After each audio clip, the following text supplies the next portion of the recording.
El mensaje de hoy lo he titulado La Iglesia es la nación elegida para predicar los misterios de Dios. Busque su Biblia Reina Valera 1960 y lea el pasaje que encontramos en Efesios 3 del 1 al 7. Tenga a mano bolígrafo y libreta donde anotar las verdades que Dios le va a estar revelando a través de este mensaje bíblico, en el cual vamos a aprender dos temas principales. Uno, el ministerio de Pablo, y dos, el misterio que a Pablo le ha sido revelado y que ahora nos va a compartir a nosotros. Este misterio lo vamos a ver al final de este mensaje, por lo cual le recomiendo que se quede hasta el final. Y al final de la predicación, le pido que me deje en los comentarios del video en YouTube su registro de aprendizaje. En este pasaje veremos un hermoso testimonio del apóstol Pablo. Él está poniendo en práctica lo que a la vez nos está enseñando, que la iglesia es la nación con propósitos eternos, como brazo ejecutor de Dios aquí en la tierra, para compartir los misterios que Dios tiene con su pueblo y con la humanidad. Si prestamos atención en Efesios 3, versículo 1 al 5, Pablo dice: por esta causa yo, Pablo, prisionero de Cristo Jesús por vosotros los gentiles. Él está indicando que él tiene un ministerio adicionalmente, que él no tiene potestad de su propia vida, ya que le pertenece a Cristo Jesús, y reconociendo que él es lo que es gracias a la gracia de Dios, él está en las manos de Jesús para llevar a cabo su ministerio de la predicación del Evangelio y la edificación a los gentiles. Dice el versículo 2 del capítulo 3 de Efesios: si es que habéis oído de la administración de la gracia de Dios que me fue dada para con vosotros. Vamos a ampliar mucho más acerca del ministerio de Pablo a los gentiles un poco más adelante. Dice el versículo 3, que por revelación me fue declarado el misterio, como antes lo he escrito brevemente, leyendo lo cual podéis entender cuál sea mi conocimiento en el misterio de Cristo. Pues bien, al igual que Pablo, usted es parte de la familia de Dios. Usted es parte de la iglesia de Dios, por lo que nuestro Dios le habla a usted a través de su palabra. A Pablo, Dios le ha revelado en su palabra misterios que no habían sido revelados en el Antiguo Testamento y que ahora Pablo está a punto de compartirlos con la iglesia. ¿Y qué hay de usted? Usted que medita en la palabra de Dios, que ha tenido años estudiándola, que hace su devocional diario, que ha pasado por un proceso de discipulado y además, al igual que hoy, presta atención a la predicación de la palabra de Dios que Dios le imparte por medio de su iglesia local. Usted está compartiendo también lo que Dios le ha revelado en su palabra, la aplicación y la interpretación espiritual de cada mensaje, aquella que el Espíritu Santo le ha revelado a usted lo ha compartido también con el resto de la congregación, con el resto de la iglesia, con el resto de sus hermanos. ¿Y qué hay del mensaje del Evangelio, aquel que originalmente le fue compartido a usted y que a través de sus años caminando con Jesús usted ha comprendido mejor? El mensaje de las buenas nuevas.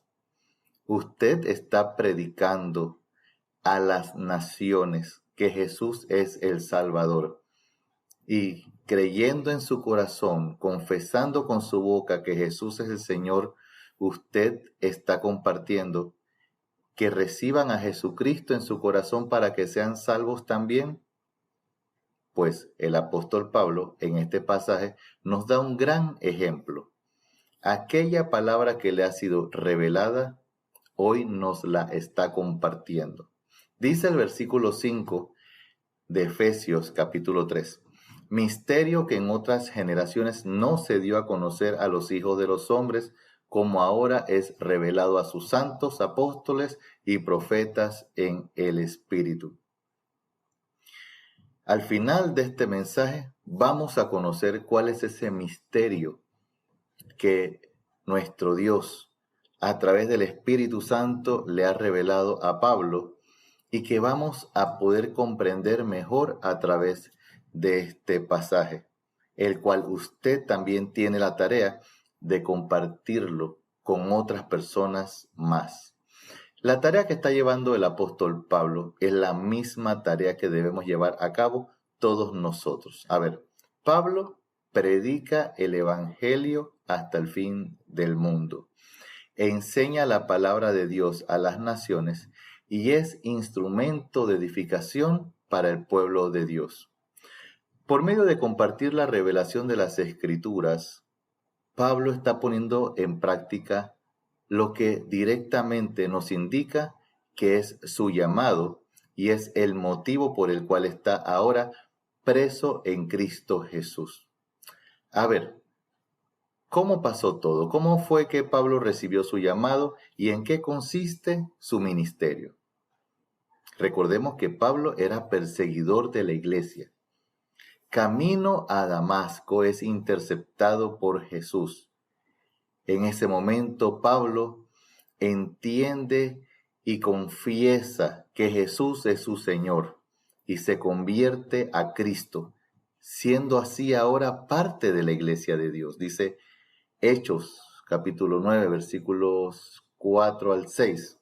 Y cayendo en tierra, oyó una voz que le decía: Saulo, Saulo, ¿por qué me persigues? Ese es Jesucristo hablándole a Saulo. Saulo le responde: ¿Quién eres, Señor? Entiende entonces inmediatamente que esa voz que le está hablando es su Señor. Y Jesús le dice: Yo soy Jesús a quien tú persigues. Dura cosa te es dar coces contra el aguijón. Jesús le está dando a entender que Pablo está persiguiendo a la iglesia, la cual es su cuerpo. El perseguir a la iglesia es perseguir directamente a Cristo, en donde Cristo es la cabeza de la iglesia. Pablo, temblando y temeroso, dijo: Señor, ¿qué quieres que yo haga? De una vez se sujeta a la autoridad de nuestro Señor Jesucristo. No importa cuál era la misión que llevaba Pablo, hacia dónde se dirigía. A partir de ahí se puso en las manos del Señor y dice: ya no se haga mi voluntad, hágase la suya. ¿Qué quieres que yo haga? El Señor Jesús le dijo: levántate y entra en la ciudad y se te dirá lo que debes hacer. Luego Jesús, hablando con Ananías, creyente, parte de la iglesia, en Hechos capítulo 9, versículos 15 al 16, Jesús le dice a Ananías: ve, porque instrumento escogido me es este para llevar mi nombre en presencia de los gentiles y de reyes y de los hijos de Israel. Jesús le está revelando a Ananías cuál es el llamado de Pablo: llevar el nombre de Jesucristo, ser testigo de Jesucristo en presencia principalmente de los gentiles, de reyes, de gobernantes y de los hijos de Israel. También llevarlo al pueblo judío, porque yo le mostraré cuánto le es necesario padecer por mi nombre. ¿Te parece que hay alguna diferencia entre el llamado que tiene Pablo y el llamado que tienes tú? Pues tú también tienes un llamado de ser testigo de Jesús a todas las naciones. El mismo Pablo en Romanos 11, versículo 13, reconoce que él es un apóstol con llamado a predicar el mensaje del Evangelio a los gentiles. Dice Romanos 11:13, porque a vosotros hablo, gentiles, por cuanto yo soy apóstol a los gentiles, honro mi ministerio. Y en este pasaje de Efesios, donde Pablo está escribiendo la carta a los Efesios, a la iglesia de Éfeso, justamente una iglesia gentil, Pablo está honrando su ministerio. Enseñándonos a nosotros, Pablo está honrando su ministerio. Veamos. Y no hay limitación. Pablo, que fue asignado a predicar el evangelio a los gentiles, al igual que Pedro, que se levantó al principio del libro de los Hechos a predicar a los judíos, ambos en su caminar avanzan en el ministerio y llegan a predicar a ambas naciones, a los judíos y a los gentiles, sin hacer acepción de personas. El mensaje del Evangelio es para todos y la conversión del gentil en la Biblia no es un misterio. Así que no estamos hablando de que el hecho de que el gentil también puede ser salvo, que también puede recibir a Jesucristo como su Salvador, ese no es el misterio. Desde el Antiguo Testamento ya Dios había revelado la salvación para el gentil. Biblia, Reina Valera 1960, Génesis capítulo 12, versículos 2 al 3.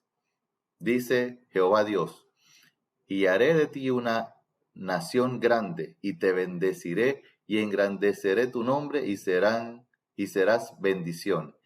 Bendeciré a los que te bendijeren, y a los que te maldijeren, maldeciré, y serán benditas en ti todas las familias de la tierra.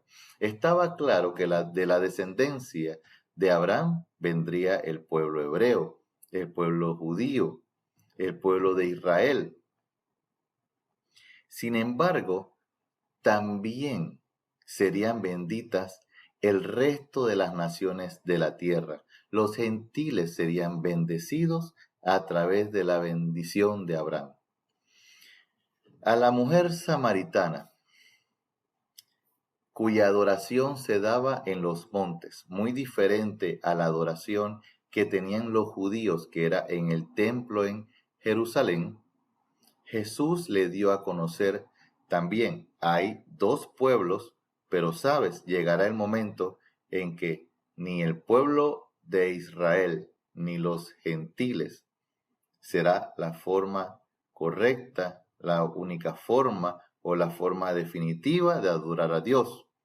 Dice Juan 4:23, mas la hora viene y ahora es cuando los verdaderos adoradores adorarán al Padre en espíritu y en verdad, porque también el Padre tales adoradores busca que le adoren. Entonces, vemos aquí una pista, vemos un acercamiento entonces donde vemos que es importante que de todos los pueblos, de cada pueblo, el que adore a Dios le adore en espíritu y verdad. Será un mismo grupo, pero no ha sido revelado de qué grupo estamos hablando. Apenas hemos visto algunas pequeñas luces. A Pedro, Dios le demuestra de que el gentil también puede ser salvo igual que el judío, mostrándole por señales, por las mismas señales en las cuales el judío se convirtió la primera vez, así también en la casa de Cornelio se salvan y reciben el Espíritu Santo los gentiles que estaban reunidos. Y Pedro entiende que el gentil también puede ser salvo. Hechos 10, 34 al 35. Entonces Pedro, abriendo la boca, dijo, en verdad comprendo que Dios no hace acepción de personas, sino que en toda nación se agrada del que le teme y hace justicia. Pedro está entendiendo entonces que así como la nación judía puede ser salva, también el gentil puede salvarse.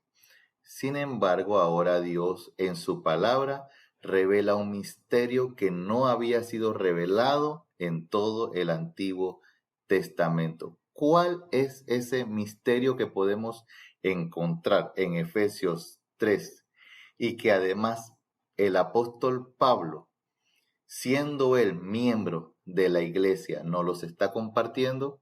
Efesios 3:6, que los gentiles son coherederos y miembros del mismo cuerpo y copartícipes de la promesa en Cristo Jesús por medio del Evangelio.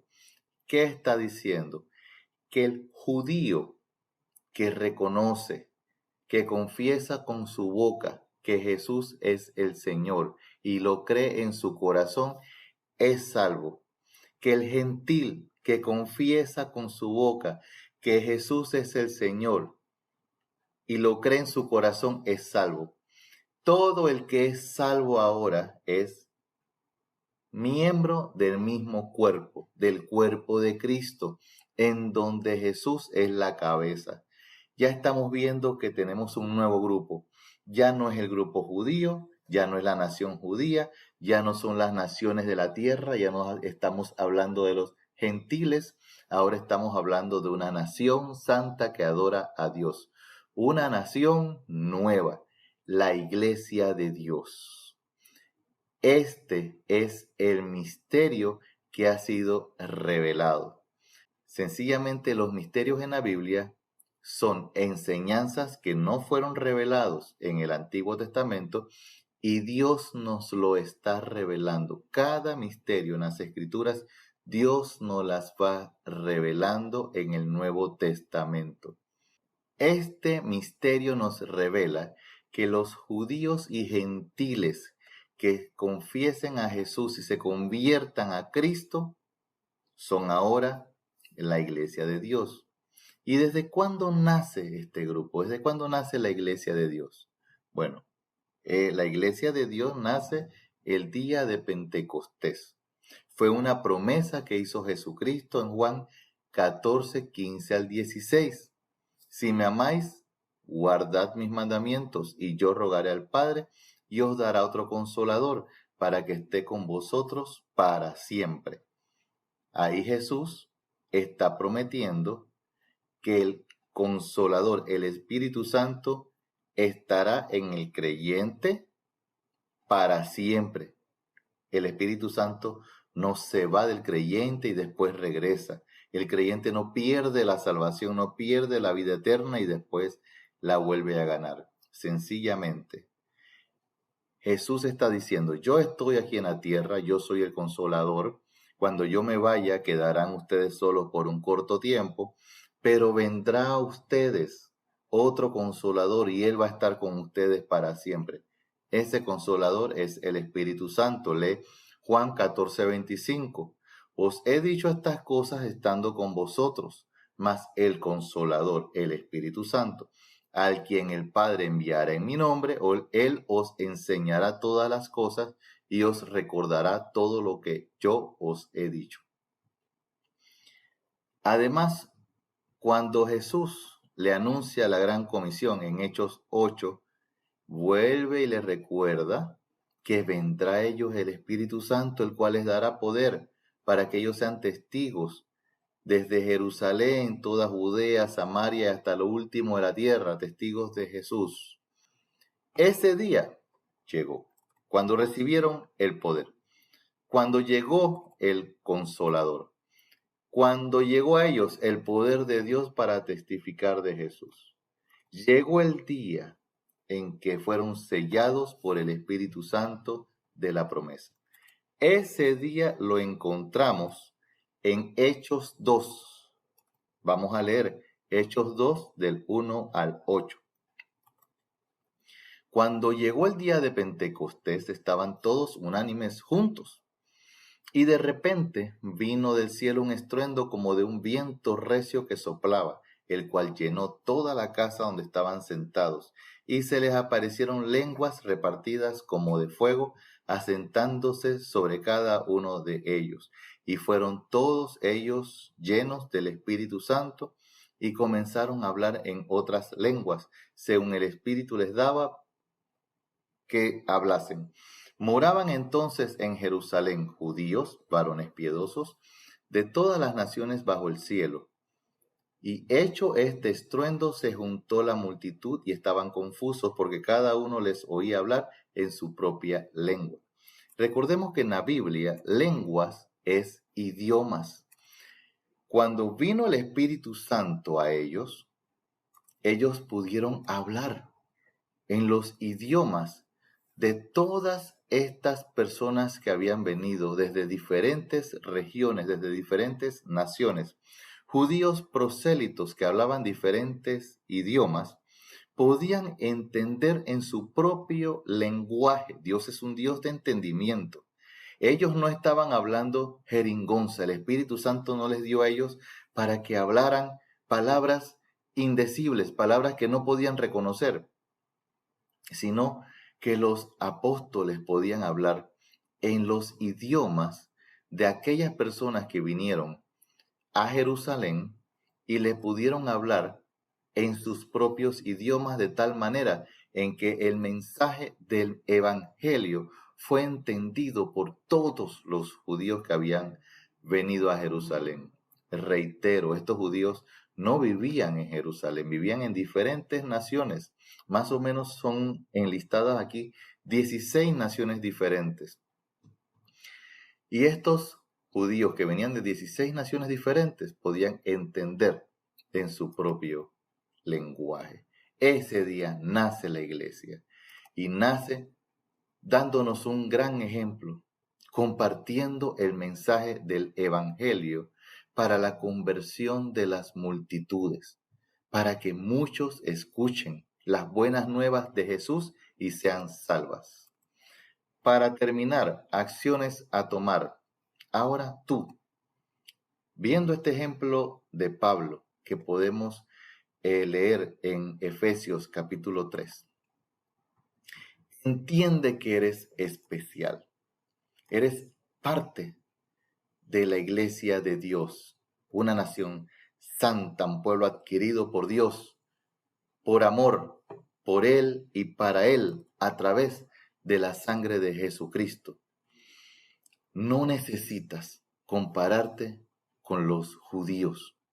No te dejes influenciar por las falsas corrientes y herejías judaicas y judaizantes. Para nada. No necesitas conocer el hebreo para entender las escrituras. Cuando hablas de Jesús, no necesitas llamarle Yeshua Hamashiach. A Dios Padre, llamarle Yahvé. Ni cuando te despides, despedirte Shalom Adonai. Ese no es tu lenguaje, ese no es tu idioma. Y además, no es tu naturaleza ni es tu nación. Tu nación es el cuerpo de Cristo, esa nación santa llamada Iglesia de Dios, para la gloria de Dios. A ti, que ahora tienes el Espíritu Santo no lo tienen los judíos, no lo tienen los hebreos. Te han sido revelados los misterios de Dios. No esperes más para compartir lo que Dios te ha revelado. Y así como Pablo, a ti Dios te ha dado a través de tu iglesia local multitudes de oportunidades para edificarte, para compartir el evangelio y para discipular. No esperes más. Sal a sembrar. Sal a pescar. Dios te siga bendiciendo.